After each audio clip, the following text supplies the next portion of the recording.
Vous êtes en compagnie de Radio Taïwan International.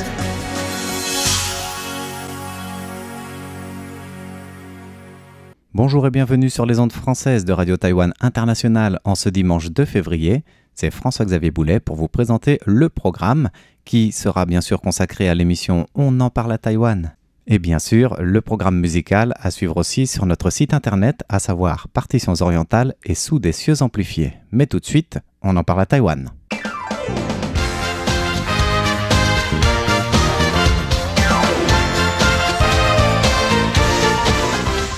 Bonjour à tous et bonne année, ici Lisa Dufaux en compagnie de Valentin Floquet et de François-Xavier Boulet pour vous présenter On en parle à Taïwan avec comme d'habitude 3 sujets. Oui. Et cette semaine, je vais peut-être commencer par directement enchaîner et parler de mon sujet qui est en lien avec le Nouvel An lunaire. On part dans le sud de Taïwan, à Kaohsiung. Dans un élevage de serpents ? Dans un élevage d'autres choses. Pas vraiment un élevage, dans un monastère bouddhiste, Fo Guangshan. Et donc, je vais vous parler du grand banquet du réveillon. D'accord.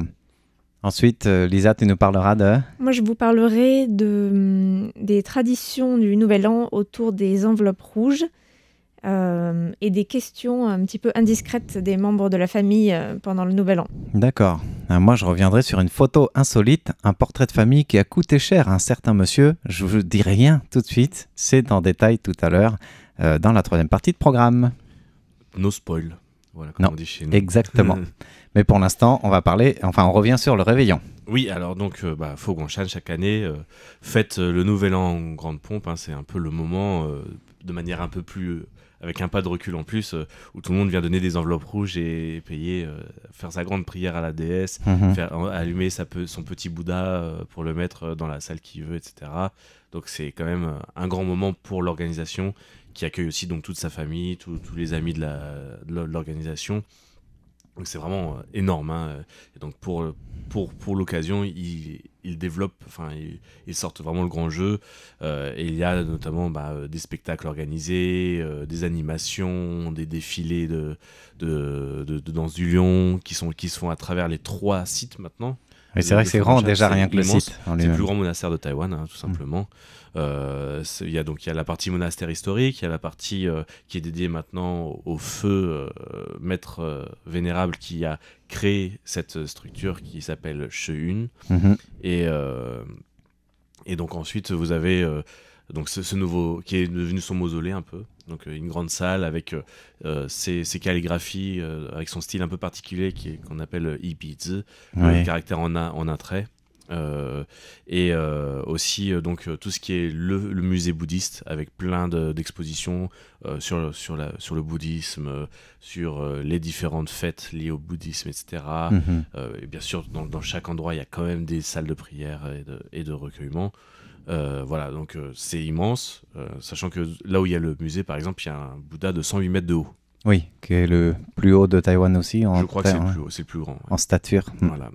Et donc, voilà, c'est pour résumer un peu ce que c'est Fo Guangshan. Et donc, et aussi pour donner un peu l'ampleur de ce que c'est un réveillon dans cet endroit. C'est vrai que pour moi, c'est là où j'ai jamais fait le plus la fête pour le Nouvel An lunaire à Taïwan. Vraiment, que dans un monastère. C'est dans ce monastère où il y a vraiment tout le monde vient. Donc, ça représente combien de personnes un réveillon comme ça? Si c'est famille, amis. J'ai pas les chiffres exacts. Je peux dire qu'on était au moins 200 tables. D'accord. Voilà, de 10 personnes à chaque fois. Donc je dirais au moins 2000 personnes minimum. Et j'ai pas compté. Mais c'est vraiment le soir du réveillon? C'est le soir du réveillon. Ah oui. Du coup, les gens ne font pas dans leur famille? Non. Ils vont dans le monastère? C'est leur grande famille. C'est la grande famille du bouddhisme. C'est des gens quand même triés sur le volet. Ce sont des officiels soit bouddhistes, soit souvent... Les bouddhistes sont pas toujours, n'ont pas forcément de famille à eux qui sont avec eux. La plupart, peut-être, ils sont nés orphelins, ou il y a pas mal d'histoires comme ça aussi. Et donc, au final, donc, vous avez toutes les organisations bouddhistes autour, souvent des grands officiels qui sont invités à y participer.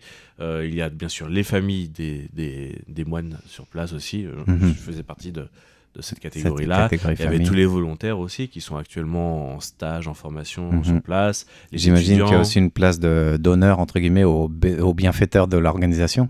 Parce que c'est eux qui font tourner la baraque aussi. Voilà. Alors, les bienfaiteurs, il y a d'autres choses qui sont organisées, il y a des trucs un peu plus privés. Et donc la fête ne dure pas que ce réveillon-là. Hein. Là, c'est vraiment la partie un peu famille, en fait, ce réveillon. Oui. Et donc on a un grand repas. Et c'est là où en fait ça commence à être intéressant, c'est qu'en fait on s'imagine pas du tout ce qu'on va avoir comme nourriture. Qu'est-ce que vous imaginez qu'on aura comme nourriture? Quelque chose de très sain. C'est la question que je voulais te poser. J'imagine. C'est tout ça. est végétarien. C'est la question que je voulais te poser par rapport au plat traditionnel où il y a forcément plein de viande, du poulet, de la volaille, peut-être canard aussi, des fruits de mer, du porc, des fruits de mer, le poisson. C'est remplacé par quoi? Et bah, ils n'ont pas la capacité de produire pour tout le monde en fait un repas aussi festif. Oui. Donc c'est beaucoup de choses importées entre guillemets ou achetées à Acheter à l'extérieur. Donc qu'est-ce qu'on achète souvent à l'extérieur? Bon, des frites et puis c'est pas vrai. Donc du poulet végétarien frit, du poulet à la taïwanaise. Hein, c'est-à-dire c'est à base de tofu frits, en fait ou de soja. Voilà, des pizzas.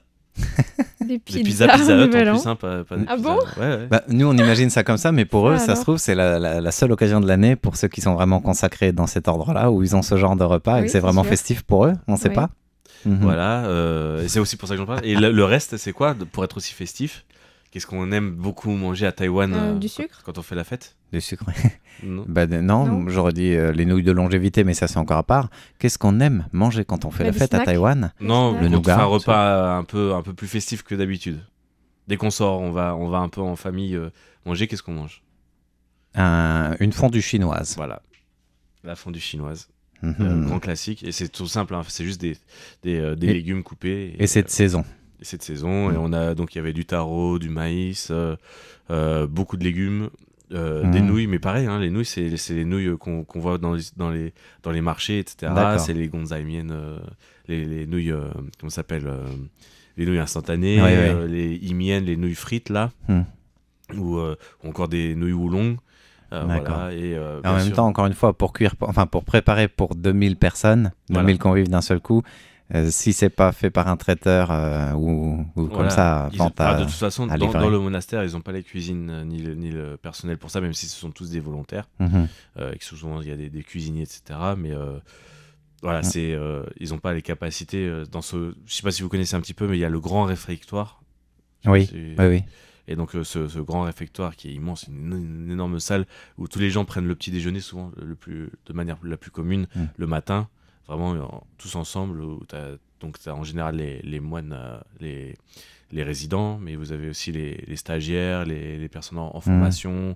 C'est vrai qu'il y a une petite école de formation en parallèle. Les universitaires aussi. Oui. Parce qu'il y a une université, université bouddhiste qui s'appelle l'université Guangming, si je me souviens bien. Et qui est juste à côté, du coup. Qui est au-dessus. Ça fait partie du site, oui. Voilà. Et donc, voilà, vous avez tous ces mondes-là. Et en plus de ça, vous avez des petits spectacles organisés souvent par des troupes étrangères. Alors, j'avais oublié de parler aussi ça. Vous avez toute la partie étrangère, donc beaucoup de Philippins, pas de Malaisiens. Si, il y avait des Malaisiens, Indonésiens, Vietnamiens, beaucoup aussi. Aussi quelques personnes du Myanmar. D'accord. Voilà. Il y a beaucoup de touristes qui passent à l'occasion aussi des congés lunaires. La plupart des gens qui visitent le site sont des pays d'Asie du Sud-Est. D'accord. Voilà. Et donc le spectacle aujourd'hui, cette année était Philippines aussi. Hein, il y a aussi des organisations bouddhistes là-bas. Et donc là pour finir, voilà, il y avait un grand spectacle avec notamment une partie de la troupe qui fait le grand spectacle dans d'acrobatie chinoise. D'accord. Qui vient de la troupe qui venait de Chongqing cette année. Donc faire des spectacles d'équilibre à une main, souvent des enfants. D'accord. Des personnes assez jeunes. Et il y avait aussi donc une troupe de chant a cappella philippine. D'accord. Et le reste, c'était des spectacles faits par les universités, etc. Ok. Et ça se termine avec un petit feu d'artifice? J'ai l'impression qu'il y a une certaine année, tu nous avais parlé d'un grand bouquet feu d'artifice attendu. Alors ça, c'est les célébrations générales publiques. D'accord. Et le feu d'artifice avait lieu. Alors, dans la continuité. Donc ensuite, après le repas, en général, on se dirige vers la plus grand hall du monastère principal, qui s'appelle le Tarshiombaudien. Je sais pas comment ils le traduisent en anglais. La plus grande salle de prière. D'accord. C'est là où il y a toutes les cérémonies religieuses quotidiennes, vraiment ouvertes au public, où tout le monde peut aller. Et ensuite, donc là, c'est en rénovation actuellement.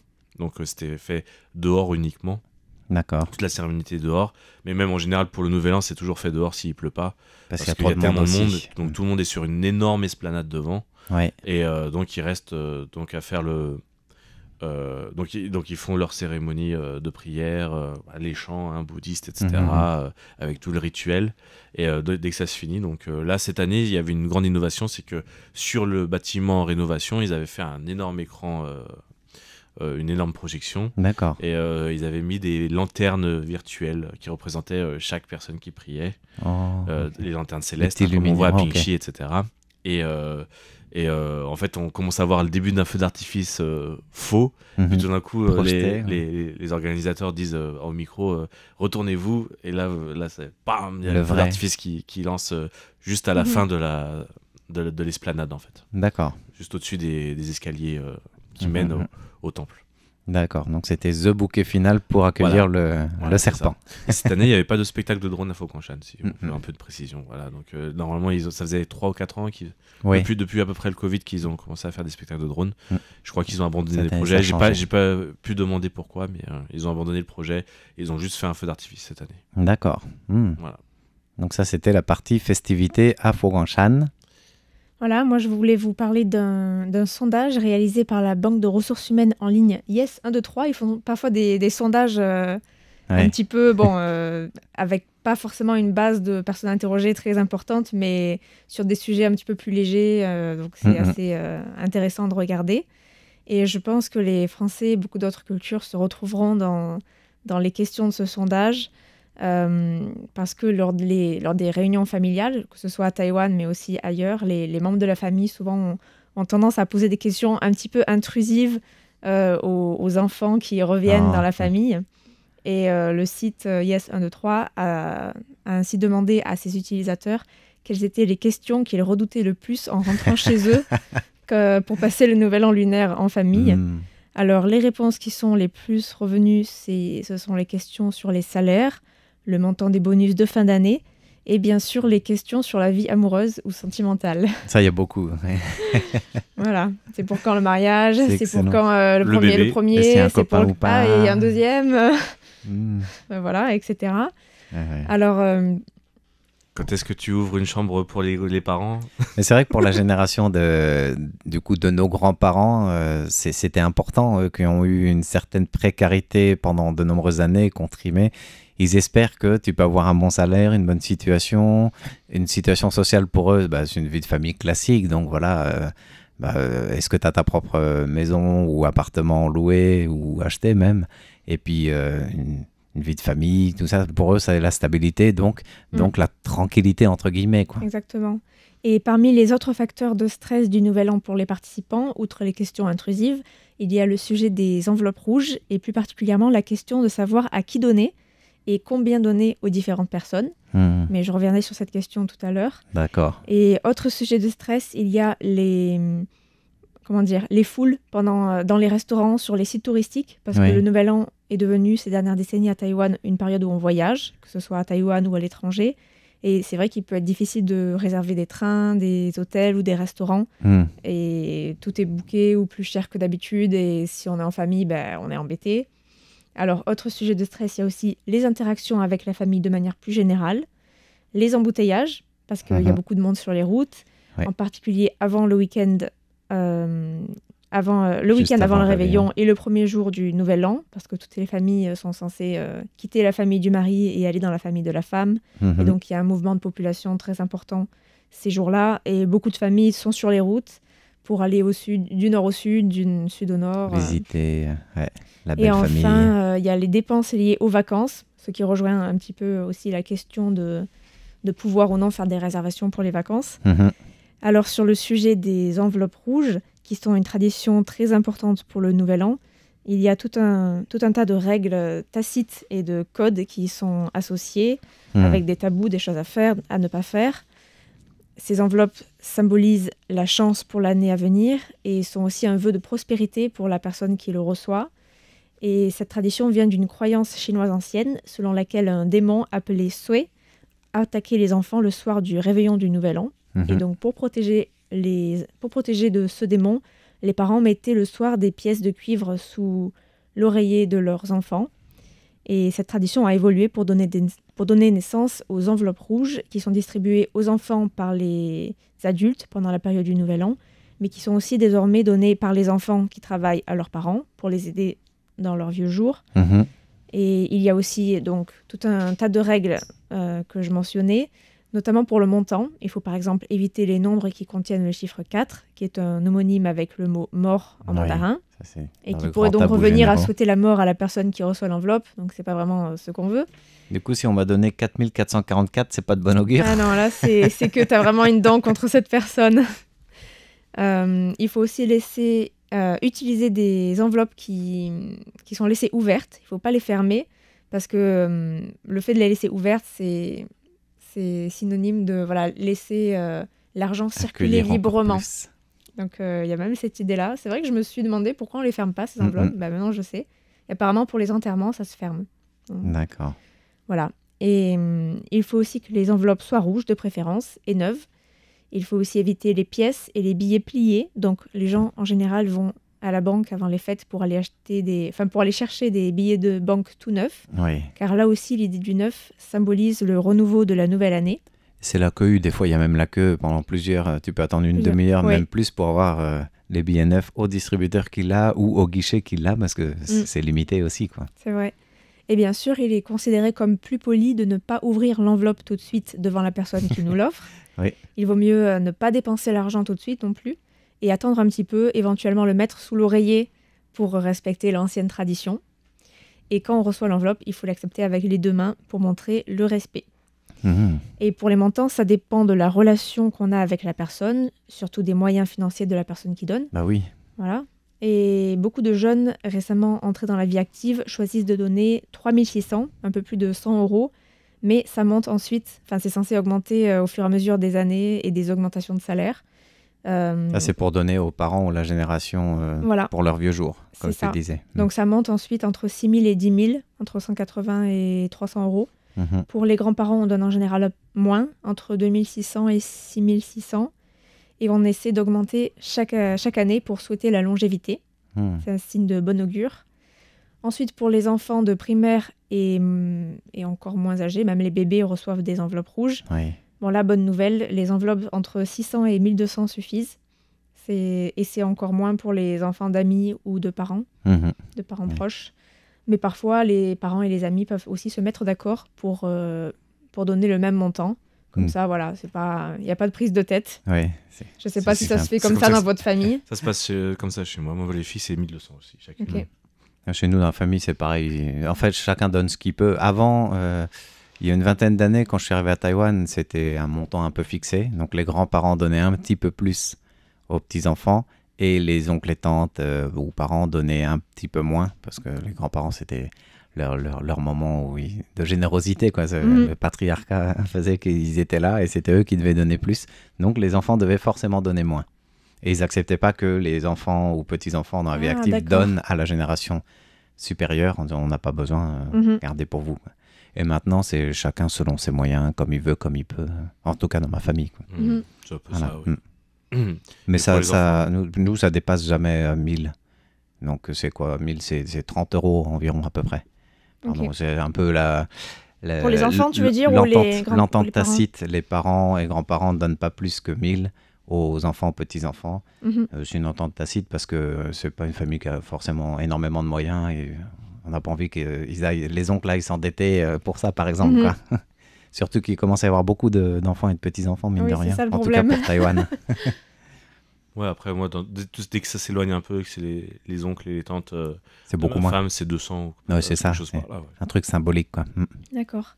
Et là aussi, sur le sujet des enveloppes rouges, le site IS123 a révélé, avant le Nouvel An, selon un sondage réalisé auprès de ses utilisateurs, que 91% des employés de bureau prévoyaient de donner des enveloppes rouges cette année, avec un budget total estimé à 11 900 $ taïwanais, donc environ 300 €, un peu plus que l'année précédente. Et ce n'est pas un budget aussi élevé que ce que je pensais, parce que c'est vrai que selon les montants qui sont recommandés, on se dit ça doit partir. Ça doit être énorme, ouais. Mais ça signifie peut-être que les familles sont plus réduites aujourd'hui et aussi que les Taïwanais choisissent de donner seulement aux personnes les plus proches pour limiter les dépenses. Ou alors qu'il y a un accord dans la famille pour dire bon, ben voilà, le coût de la vie est tellement élevé, on se donne tous un peu moins, c'est pas ça. grave, c'est plus symbolique. Peut-être qu'il y a un petit peu moins cette pression. Mais après, je pense que ça dépend des familles aussi. Mais c'est vrai que la société, puis les revenus, les moyens de chacun, la vie quotidienne ont beaucoup évolué d'une génération à l'autre et on ne peut plus comparer aujourd'hui à il y a 20-30 ans, quoi. Ça, c'est sûr. Et sur les personnes qui ont répondu au sondage, 19,4% des personnes ont dit qu'ils allaient donner le même montant que l'année précédente, tandis que 31% ont dit qu'ils allaient augmenter les sommes distribuées, notamment alors les facteurs pour donner le même montant, c'est l'augmentation du coût de la vie, l'absence d'augmentation de salaire et l'inquiétude au sujet des bonus de fin d'année. Et les principaux bénéficiaires des enveloppes sont les parents et les autres personnes âgées. Donc 78% des personnes qui ont répondu ont dit qu'ils allaient donner à ces personnes-là. D'accord. Et les enfants et les proches moins âgés, donc 44,6%. Donc ça veut dire qu'il y a quand même des gens qui ne donnent pas. Voilà. Et ça, après, c'est vrai que j'en ai jamais entendu parler. Ouais, non, moi non plus. Ou une fois, mais... D'ailleurs, si le sujet des enveloppes rouges vous intéresse, vous pouvez aller retrouver un décryptage de l'année dernière que j'avais fait sur le sujet. J'avais interviewé plusieurs personnes sur le montant des enveloppes qu'ils reçoivent, qu'ils donnent. Et c'est vrai que j'avais pu écouter des témoignages de personnes qui avaient des méthodes un petit peu originales. Des personnes, par exemple, qui ne donnaient rien et qui recevaient quand même des choses. Ou alors des personnes qui donnaient des tickets de loto. Des tickets à gratter aussi, oui. Parce qu'ils pensaient que sinon le montant pourrait pas être et cette année, il y a plusieurs familles qui ont choisi ça, de donner un ticket de loterie dans l'enveloppe pour leurs enfants, et il y a au moins 3 enfants qui ont reçu un ticket de loterie de leurs parents et qui se retrouvent avec le billet gagnant, le jackpot, c'est énorme, c'est l'équivalent de 2 appartements à Taipei, quoi. Et dans ce cas-là, comment on fait pour les autres enfants pour qui n'ont pas eu le jackpot? Chance ou malchance. C'est compliqué là, il faut partager. L'année prochaine, à mon avis, la réunion familiale, ça va jaser. Alors moi, j'avais envie de conclure aujourd'hui avec une autre histoire d'enveloppe. Elle n'est pas rouge, mais c'est celui qui la reçoit qui voit rouge. C'est une enveloppe, un PV en fait, qui est arrivé dans la boîte à lettres d'un certain monsieur Lin qui habite dans le comté de Lianchang, c'est-à-dire les îles Matsu, et qui a reçu une amende. Il a été verbalisé pour ne pas avoir cédé le passage alors que les piétons aujourd'hui, on sait que la loi est renforcée depuis 1 an et demi ou presque maintenant. Et donc l'amende est assez salée, c'est 6 000 $ taïwanais, donc 185 € pour refus de priorité aux piétons. Donc c'est tout à fait normal, enfin de mon point de vue c'est tout à fait normal qu'il y ait une verbalisation si en effet on force le passage, c'est tellement dangereux, quoi. On reviendra sur les statistiques des accidents tout à l'heure sur ça.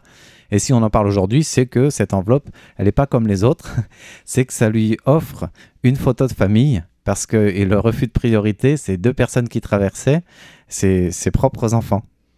Et puis le gars, il conduisait, il s'est pas rendu compte qu'il a grillé la priorité à ses 2 enfants qui traversaient. Et du coup, quand il a reçu la photo avec le PV, il a montré à ses enfants. Il a dit, regardez, c'est pas vous qui êtes en train de traverser là.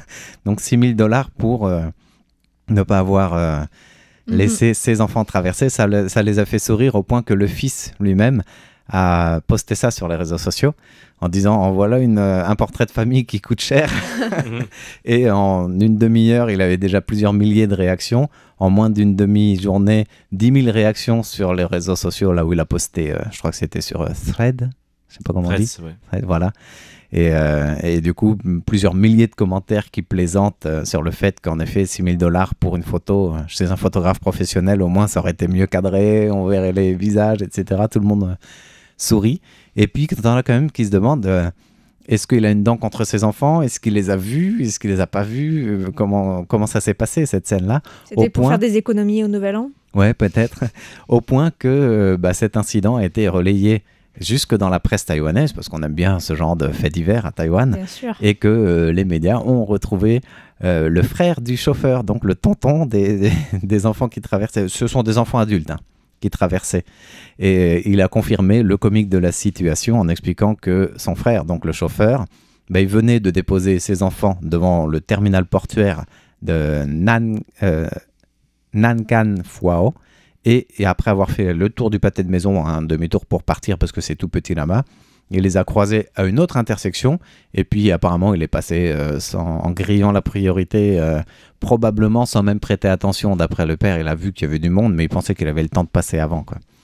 Et voilà, la photo qui vient immortaliser le moment. Alors, l'histoire va un petit peu plus loin parce que les médias sont allés jusqu'au commissariat local en disant, et vous savez qu'il y a cette histoire, ça remonte à fin décembre. C'était un 28 décembre qu'il a été verbalisé.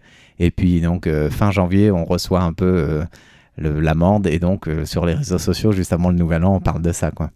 En moyenne, c'est plutôt 15 jours. Oui. Là, c'est un petit peu plus, peut-être parce que c'est Matsu, je ne sais pas trop. Possible. Mais il a été verbalisé parce qu'il a été capté par des images de caméras de surveillance. La caméra a été installée le 1er décembre seulement. Ah. Un lieu qui est jugé sensible, et c'est pour faire la guerre aux stationnements illégaux parce que ça bloque toute la circulation. Et du coup, le policier Cheng Teng Yao, qui est le chef du commissariat local, il a expliqué qu'en effet, la caméra a été installée le 1er décembre, et que tout est annoncé à la population. Il y a même des panneaux évidents attention au stationnement illégal, etc. Filmé. Un peu, voilà. Et en un mois, c'est 71 contraventions qui ont été dressées comme ça pour stationnement illégal ou non-respect de la priorité aux piétons. Ce qui est pas mal. Elle est déjà remboursée, quoi, la caméra qui était installée sur place. Et la question de savoir, à la base, c'était pas pour faire la guerre au refus de priorité pour les piétons, mais sur les 71 contraventions, c'est un tiers des contraventions qui sont dressées pour ça. Sachant que le stationnement temporaire est limité à 3 minutes sur place, et après, tu es obligé de redémarrer. Et ils faisaient la guerre contre ça parce que c'est tellement petit, ces îles Matsu, que l'entrée du port était tout le temps bloquée par les voitures qui étaient mal garées, et même parfois au milieu de la route. Que l'amende pour cela, si tu dépasses 3 minutes, tu peux avoir une amende de 600, donc 18,50 € environ, à 4 fois ça. Voilà, donc 2400. Voilà, 2400. Ça, c'est pour le stationnement temporaire dépassé ou stationnement illégal. Et pour le non-respect des piétons, l'amende est de 1200 à 6000 $ taïwanais. Donc on le disait, c'est 185 € l'amende maximale. 3 points d'infraction sur un permis à points, parce que très peu de Taïwanais savent qu'on peut perdre des points sur son permis, qu'on ne peut pas racheter, mais une fois que tu es retiré 3 points d'un coup pour non-respect des piétons, tu es obligé d'avoir une séance de ce qu'on appelle des cours pour obtenir, à la fin de ce cours que tu as suivi, un genre de conférence en fait sur la sécurité routière. Tu as un certificat que tu as suivi ce cours de rattrapage de sécurité routière. Il faut que tu le présentes au commissariat dans un délai imparti, sinon ton permis est suspendu. Et ça, apparemment, très peu de Taïwanais savent que ça peut aller jusque-là. Alors, c'est vraiment de la perte de points ou c'est plutôt des points c'est des points d'infraction. C'est ça, ouais. Des points négatifs. Ouais. Mais si tu as 12 points négatifs, tu n'as plus de permis. Ah, ok. C'est quand même un permis à points. Donc, c'est quand même un permis à points. Ok. Voilà. Et le gouvernement, on peut le rappeler pour conclure, s'est fixé l'objectif de réduire de 50% le nombre de décès de piétons liés à des accidents routiers. D'ici 2030, c'est mal barré parce qu'en 2024, on a déjà augmenté de 5,8% les décès liés aux piétons en un an. En fait, par rapport à 2023, c'est 183 piétons décédés en 2024, ce qui est énorme d'après les chiffres du ministère des Transports, quand on sait que les amendes ont été renforcées. Voilà, donc il y a encore du boulot à faire pour que Taïwan ne soit plus ce qu'on appelle l'enfer des piétons. Oui.